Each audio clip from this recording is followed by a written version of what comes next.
So therefore, if this is what is happening, what are the leadership skills that we require for the changing world? Okay, the first one is what I call the culture of how. Okay, now how is an acronym. It means hop onto the wheelbarrow. Okay, what does how mean? It means hop onto my wheelbarrow. Let me give you a story. Have you heard of this French trapeze artist called Blondin? How many of you have heard of this French trapeze artist called Blondin? 1859, okay? Set up a huge record in crossing the Niagara Falls. Crossed the Niagara Falls 8 times, okay? On a 3-inch rope. Completely, no, nothing on his hands, except a wheelbarrow. So he had this idiosyncrasy. As he used to cross, he used to take a wheelbarrow and move it forward, okay? Now, every year he would do it. It was an annual event in Canada, right? People would come from all over the world, and they would, cheer him, and they would, be passionate, and then just say, hey, go Blondin, go Blondin. And he would cross the Niagara Falls, and he did it 1 time, and 2 times, and 3 times, and he did it 7 times. 8th year, Blondin thought he had been it, done it, and seen it all. So he asked the crowd, which had gathered as usual in the 8th year, saying, do you believe I can cross the Niagara Falls? So all of them said, yes, we believe you can cross the Niagara Falls. So then he asked the next question. He said, so how many of you are going to hop into the wheelbarrow? Right? And guess what happened? None of them came. Nobody came. So you can, as a leader, undertake the most difficult journey. What you must realize is, are people ready to hop onto your wheelbarrow? Or are they going to stay on the banks watching you either succeed or fail? So you have to create this culture of how. And this culture is not taught, friends, in any management institute. I wish management institutes take this up, right, and start teaching this culture.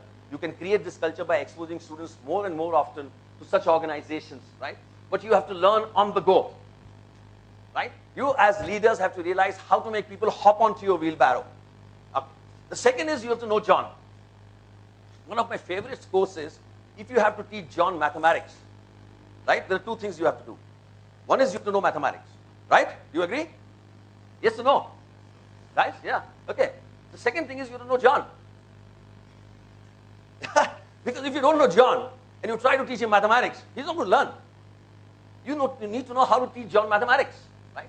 So it's very important to know the Johns that you're working with. It's very important to know the Johns, the people who you're leading. It's obviously a colloquial way of saying that it's very important to know the people. Can I have the next slide? Okay. We've all heard of engagement, right? So we all say that people must be engaged, and absolutely, I'm completely aligned to that. People must certainly be engaged. But the time has come to battle the future which I shared, the point of view that I shared, right? To move from engagement to engagement plus enabling plus energizing. The people of today need all the 3 E's. They need to be engaged, they need to be enabled, and they need to be energized. Engage is when you share the mission with them. When you share why are you doing. So engage is about sharing the why, and engage is about with him. What is in it for him, or what is in it for me? So engagement is about that, and that's what we all do. All the 3 E's have to work together. One can't work without the other. One is not more important than the other, right? The second E is about enabling. How do you enable him through development programs? How do you enable him through 70-20-10? All the coaching methodologies that the HR professionals here will tell you, right? So how do you enable him? That's the second part. And the third and the most important part, or equally important part, is energizing. Do you reward and recognize your people? Really, really feel for them. Do you create work-life balance? Incidentally, while I speak about work-life balance, let me warn you, I am the poorest at it. Okay? Somebody asked me a few days ago, one of my team members saying, boss, I mean, आप 11 बजे तक यहाँ बैठते हो, आप अपने spare time में करते क्या हो? So I said, in my spare time also I work. Okay? So while I may talk about work-life balance, let me accept that there's something that I have to still get right. But you have to ensure that you energize your people by rewarding them, recognizing them, and creating work-life balance. Last one, do less and accomplish more. As a leader, you must recognize that you are not the encyclopedia of everything that is going to happen. Right? You do not have the answer for everything. I don't have the answer for everything. Right? So you must focus on your course. My course strength is sales and distribution. When a marketing guy comes with a story, I let him do what he wants to do. Right? While, of course, asking fundamental questions. So you as a leader must realize that the days of being a journalist are gone. Right? It's now the days of being a serial master. It's now the days of being a Mozart or a Beethoven or being a, the Pandit Jasraj. The days of being a jack of all trades, in my view, are gone. Right? And you have to move from, trying to do everything as a leader to doing less and accomplishing more through other people. And finally, and the last point is, we must be ready to subvert paradigms. Okay? We must question everything that you when you join an organization, or even currently my colleagues who are here, question everything that exists. Right? We hire people for the colors that they bring into the organization. Right? An organization, according to me, is like a pool of birds. We hire peacocks, and we hire pigeons, and then we hire sparrows. Right? They're all there. Right? We must let them be. Okay? And we must allow them to demonstrate and depict the colors that they bring to the organization. IDEA does that wonderfully well. Right? One of the main reasons is that why we have such a huge powerhouse of talent is that we have a program that is customized to junior management, middle management, and senior management without really trying to harmonize them, right, completely with the culture, right? Because they bring in such good diversity. Okay, can I have the next slide, please? Okay, now I'm going to conclude my slide by giving you 2 practical tips, okay, which I have picked up from my experience and which I try and do daily. And I have noticed some of the successful leaders, right? Not that I have been very successful or completely successful in doing that, but I try and do it daily, and which I have noticed a lot of successful leaders whom I have interacted with and worked with do. And these I found to be very, very practical. So the first action is, have the next slide, is assess your skill level. Based on the future, my point of view of the future and the point of view of some of the authors, like I said, I have read, right? These, I believe, are the skill levels that people need. Okay?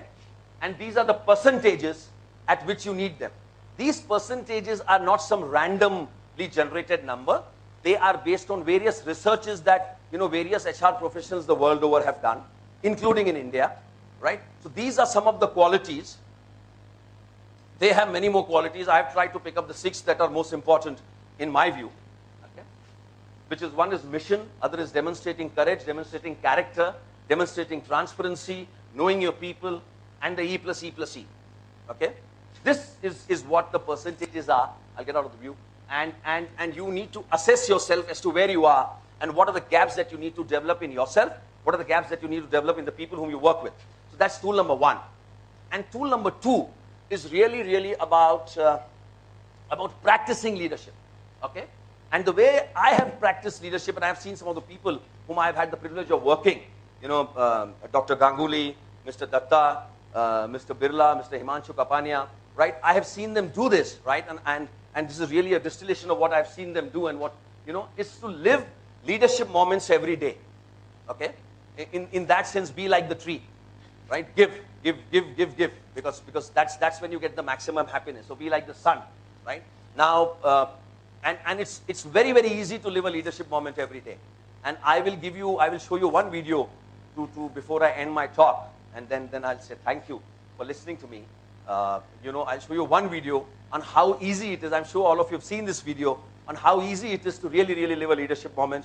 And anybody and everybody can do it, because in everybody and anybody, there exist leaders which are waiting to, like, Sanjay said, come out, pop out, right? So let me share with you how this is an old video which I'm sure some of you have seen by the Times of India during the Lead India campaign.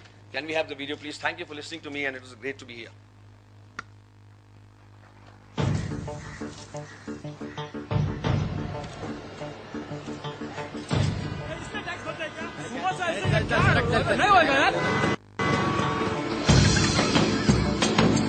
Sir आपके लिए उस पार car का इंतजाम किया है sir आइए sir चल चल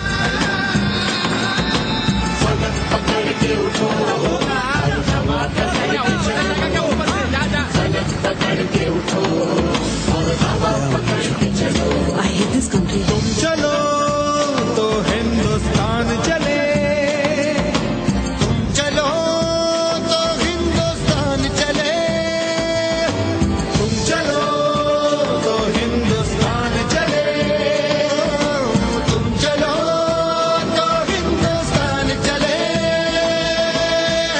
लगा हाथ के सूरज सुबह निकाला करे,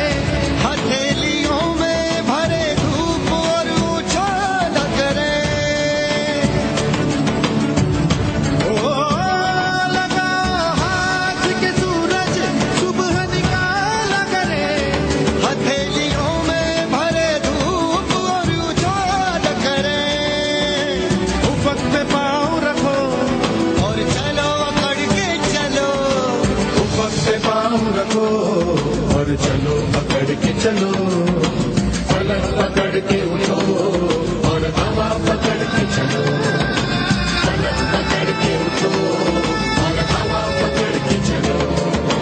तुम चलो तो हिंदुस्तान चले, तुम चलो तो हिंदुस्तान चले, हिंदुस्तान चले।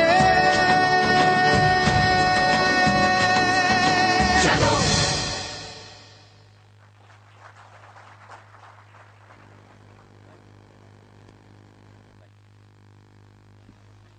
What better could be the last speaker of this GenNext Leader B? I thank you, sir, for making the audiences understand the forces required that are forcing us to bring out the leadership qualities among the students.